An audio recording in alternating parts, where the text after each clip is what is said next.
जी हाँ दोस्तों, इस महीने की आखिरी तारीख यानी कि ठीक 30 जून 2020 मंगलवार से ही हमारे देश में कई सारे नए नियम, new rules and regulations, update, बदलाव लागू होने जा रहे हैं, जो एक आम आदमी के लिए जानना जरूरी है। ये उतना ही जरूरी है दोस्तों जितना कि आपका जीवन आसानी से जीने के लिए आपके लिए कुछ इन्फॉर्मेशन जानना जरूरी होता है ना, ठीक उसी तरह से ये बहुत ही महत्वपूर्ण और इम्पोर्टेंट अपडेट है, इन्फॉर्मेशन है जो आपके लिए जानना जरूरी है। तकरीबन 10 ऐसे नए नियम है जो कि ठीक 1 जुलाई से पहले यानी कि 30 जून 2020 से पहले आपके लिए जानना जरूरी है। मैं आपका बिना टाइम वेस्ट के एक एक करके 10 ही नए नियम के बारे में बताऊंगा। बिल्कुल ध्यान से बने रहेगा हमारे साथ इस वीडियो में और एकदम पूरा लास्ट तक जरूर देखिएगा। मैं आपको कुछ हाइलाइट्स बता देता हूं पहले, है ना। देख पा रहे कि अलर्ट है, 30 जून के बाद एटीएम से पैसे निकालने का नियम भी बदल जाएगा। जी हाँ दोस्तों, एटीएम से पैसे निकालने का नियम तो बदलेगा ही, साथ ही देख सकते हैं कि छत्तीसगढ़ राज्य ने 30 जून तक के लिए नई गाइडलाइन जारी की है और राज्य की सभी सीमाएं सील रहेगी, इस पर रोक रहेगा। ये भी एक अपडेट है। इसके अलावा देख पा रहे कि अब 30 जून तक जमा होंगे आधा दर्जन परीक्षाओं के फॉर्म, जाने किन किन एग्जाम्स के लिए मिली मोहल्लत। इसके अलावा भी और एक अपडेट देख सकते हैं, LIC पॉलिसी खरीदने वाले करोड़ों ग्राहकों के लिए भी एक जरूरी बात जानना जरूरी है। 30 जून तक घर बैठे आप ये काम पूरा कर लें, वरना फिर आपके पास मौका नहीं रहेगा।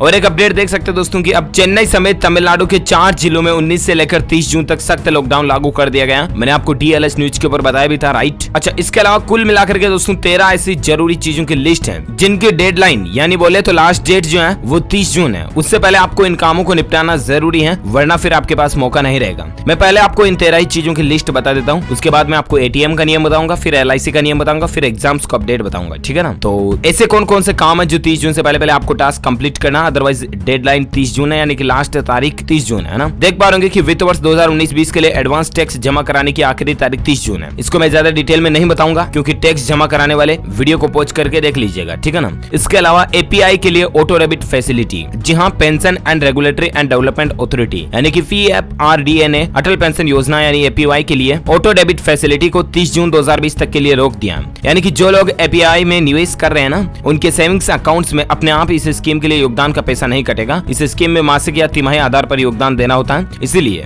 कहने का मतलब सीधा ये कि अगर आपने अटल पेंशन योजना से जुड़े हुए हैं, API सिस्टम चालू कर रखा ऑटो डेबिट फैसिलिटी का, तो आप मैन्युअली उसको वापस एक बार एक्टिवेट करा दे अपने नजदीकी बैंक शाखा में वगैरह, जहां से भी आपने ये फैसिलिटी ले रखी है वहां पर, ठीक है ना। इसके अलावा PPF SSY में फाइनेंशियल ईयर 20 का मिनिमम अमाउंट रखने की लास्ट डेट भी 30 जून है। जी हाँ दोस्तों, सरकार ने पब्लिक प्रोविडेंट फंड यानी कि PPF और सुकन्या समृद्धि यानी कि SSY खाताधारकों को राहत दी है और दोनों अकाउंट के प्रावधानों में ढील देते हुए ये फैसला किया कि जो लोग PPF और सुकन्या समृद्धि अकाउंट में लॉकडाउन के चलते वित्त वर्ष 2019-20 के लिए मिनिमम डिपॉजिट नहीं कर पाए हैं, वे अब 30 जून 2020 तक ऐसा कर सकते हैं। इस किस्त को देरी से भरी गई किस्त नहीं माना जाएगा और न ही कोई पेनल्टी या रिवाइवल फीस आपसे वसूली जाएगी। कुल मिलाकर के PPF और सुकन्या समृद्धि अकाउंट के लिए एक वित्त वर्ष में निश्चित न्यूनतम धनराशि जमा कराना अनिवार्य है। PPF अकाउंट के लिए मिनिमम डिपॉजिट एक वित्त वर्ष में 500 रुपए और सुकन्या समृद्धि के लिए 250 रुपए है। इसलिए अगर आपने जमा नहीं करवाए तो कुल मिलाकर के 30 जून से पहले जमा करवा दें, ठीक है ना। साथ ही PPF अकाउंट में एक्सटेंड कराने की समय सीमा भी बढ़ चुकी है, 30 जून तक आप इसके लिए फॉर्म जमा करा सकते हैं। इसके अलावा सीनियर सिटीजन सेविंग स्कीम में निवेश करने की भी आखिरी तारीख को 30 जून तक बढ़ा दिया। आप इस स्कीम से जुड़ना चाहते हैं तो 30 जून 2020 तक जुड़ सकते हैं, ठीक है। साथ ही post office life insurance premium को लेकर भी लास्ट डेट 30 जून है। जहाँ पोस्टल लाइफ इंश्योरेंस और रूरल पोस्टल लाइफ इंश्योरेंस के लिए प्रीमियम भुगतान पीरियड को 30 जून 2020 तक बढ़ाया गया। सभी PLI और RPLI पॉलिसी धारकों को राहत देने के लिए सरकार ने directorate of postal life insurance, department of post, संचार मंत्रालय ने मार्च 2020, अप्रैल 2020 और मई 2020 के बकाया प्रीमियम को 30 जून 2020 तक बढ़ाने का फैसला किया।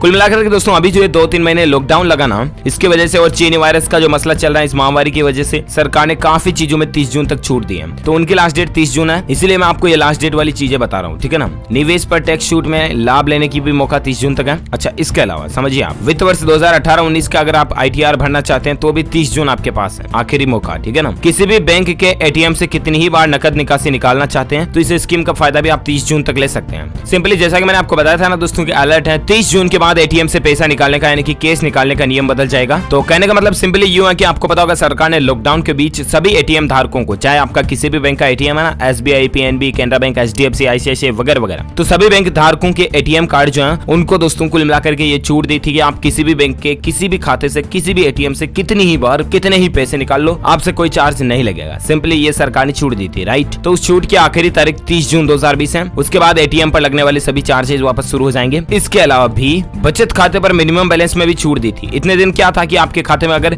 मिनिमम बैलेंस मान लो 500 रुपए या 1000 रुपए रिक्वायरमेंट है, लेकिन इतने दिन आप नहीं भी रख रहे थे तो भी आपके खाते पर कोई भी पेनल्टी या चार्जेस बैंक नहीं वसूल रहे थे। ये छूट भी 30 जून 2020 तक थी। इसको सरकार ने इसलिए लागू किया था कि लॉकडाउन जो चल रहा था उसकी वजह से लोग बागों को अगर पैसे की जरूरत पड़े तो वो अपने पूरे पैसे का इस्तेमाल कर सके। तो वो आखिरी तारीख भी 30 जून 2020 खत्म होने जा रही है। इसीलिए आप अपने बचत खाते में अब मिनिमम बैलेंस मेंटेन रखें, अदरवाइज आपको पेनल्टी देनी पड़ सकती है, ठीक है। अगर ग्राहक के बचत खाते में मिनिमम बैलेंस मौजूद नहीं हुआ तो बैंक उससे चार्ज नहीं वसूलेंगे। 30 जून तक ये नियम था। अभी मेट्रो सिटी, शहरी, अर्ध शहरी और ग्रामीण इलाकों के हिसाब से अलग अलग बैंकों में बचत खाते में मिनिमम बैलेंस रखने की लिमिट अलग अलग होती है। गाँव में अलग होती है, शहरों में अलग होती है, वगैरह। बाकी आपको फिर पेनल्टी देनी पड़ेगी अगर आप मिनिमम बैलेंस नहीं रखते हो तो, ठीक है ना। इसके अलावा दोस्तों सरकार ने पैन कार्ड और आधार कार्ड को लिंक करने की आखिरी तारीख को बढ़ाकर भी 30 जून कर दिया था। पहले ये 31 मार्च थी, उस समय ही बढ़ाया था, आपको पता होगा। अब अगर आप 30 जून 2020 के अंदर इस डेडलाइन के अंदर आधार पैन को लिंक नहीं कर दें तो हो सकता है कि या तो आपका पैन कार्ड अमान्य हो जाए या तो आपको कोई फाइनेंशियल ट्रांजैक्शन करने में प्रॉब्लम आ सकती है। इसलिए पैन आधार को लिंक कर लें, घर बैठे ही कर सकते हैं। मैंने आपको कई बार DLS न्यूज के ऊपर बताया भी है कि how to link PAN card and Aadhaar card online from home. इसको लेकर पूरा ट्यूटोरियल मैं आपको DLS न्यूज के ऊपर बता चुका हूँ। वैसे आप ऑनलाइन यूट्यूब या गूगल पर सर्च करोगे तो भी आपको जानकारी मिल जाएगी, ठीक है ना। अच्छा, इसके अलावा फॉर्म 16 को लेकर भी अपडेट देख पाओगे कि सरकार ने कंपनियों के लिए फॉर्म 16 जारी करने की मियाद को भी 15 जून से बढ़ाकर 30 जून कर दिया। फॉर्म 16 TDS सर्टिफिकेट होता है, कंपनी सैलरी से स्रोत पर जो कटौती करती है, इसमें इसका पूरा ब्यौरा वगैरह होता है। तो फॉर्म 16 भी आप 30 जून तक कंपनियों के लिए जारी जमा कर सकते हैं। इसके अलावा फॉर्म 15G और 15H को जमा करने की लास्ट डेट भी 30 जून है। तो ये तो दोस्तों 30 जून को लेकर कुछ आखिरी तारीखें थी जो मैंने आपको बता दी, ठीक है ना।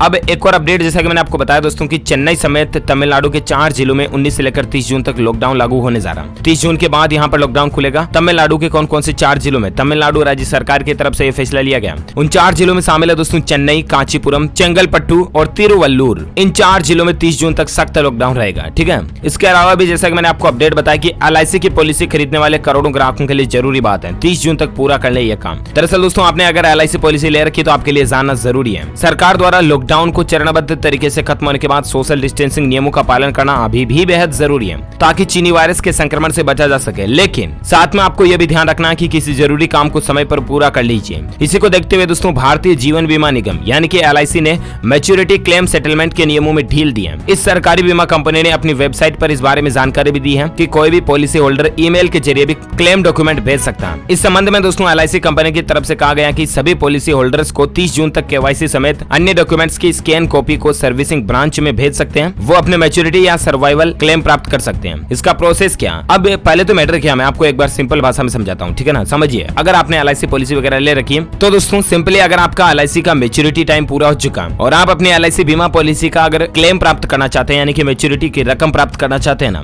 तो इसके लिए आपके पास 30 जून तक मौका है। बाकी 30 जून के बाद भी फॉर्मेलिटीज वगैरह प्रोसेस तो होगी, लेकिन यहाँ 30 जून तक आप ऑनलाइन घर बैठे ही इसका क्लेम प्राप्त कर सकते हैं। वो कैसे, इसको लेकर LIC ने आपके लिए फैसिलिटी शुरू कर दी है। आप अपने डॉक्यूमेंट्स को claims.bo फिर आपको ब्रांच कोड डालना @LICindia.com पर इस ईमेल पते पर भेजना। ब्रांच कोड की जगह पर आपको अपने सर्विसिंग ब्रांच कोड भरना। मान लीजिए एग्जांपल के तौर पर अगर आपका ब्रांच कोड 011 है तो आपको claims.bo 011 @LICindia.com इस ईमेल पते पर आपको अपने KYC डॉक्यूमेंट, आधार कार्ड, पैन कार्ड वगैरह की डिटेल, इसके अलावा आपकी LIC पॉलिसी की डिटेल और साथ ही मैच्योरिटी प्राप्त करने से संबंधित आपके पास कोई स्लिप वगैरह उसकी डिटेल्स को इस ईमेल पते पर भेजनी है। 30 जून से पहले भेजनी है, ठीक है ना। तो आपका क्लेम घर बैठे ही प्राप्त हो जाएगा। PDF या JPG फॉर्मेट में आप ये चीज भेज सकते हैं, ठीक है। KYC डॉक्यूमेंट में ID प्रूफ, पता और पैन कार्ड देना है। पॉलिसी होल्डर को मेल में अपने मोबाइल नंबर देना भी जरूरी होगा और आपको ध्यान रखना कि क्लेम के लिए मेल भेजने की आखिरी तारीख 30 जून है। उसके बाद अगर आप क्लेम प्राप्त करना चाहेंगे तो आपको मिलेगा तो सही, लेकिन आपको LIC की ब्रांच में जाना पड़ेगा। बाकी आप घर बैठे ही प्राप्त कर सकते हैं, सिंपली ये मसला है, ठीक है ना। अच्छा, इसके अलावा स्टूडेंट्स के लिए एग्जाम्स को लेकर भी अपडेट है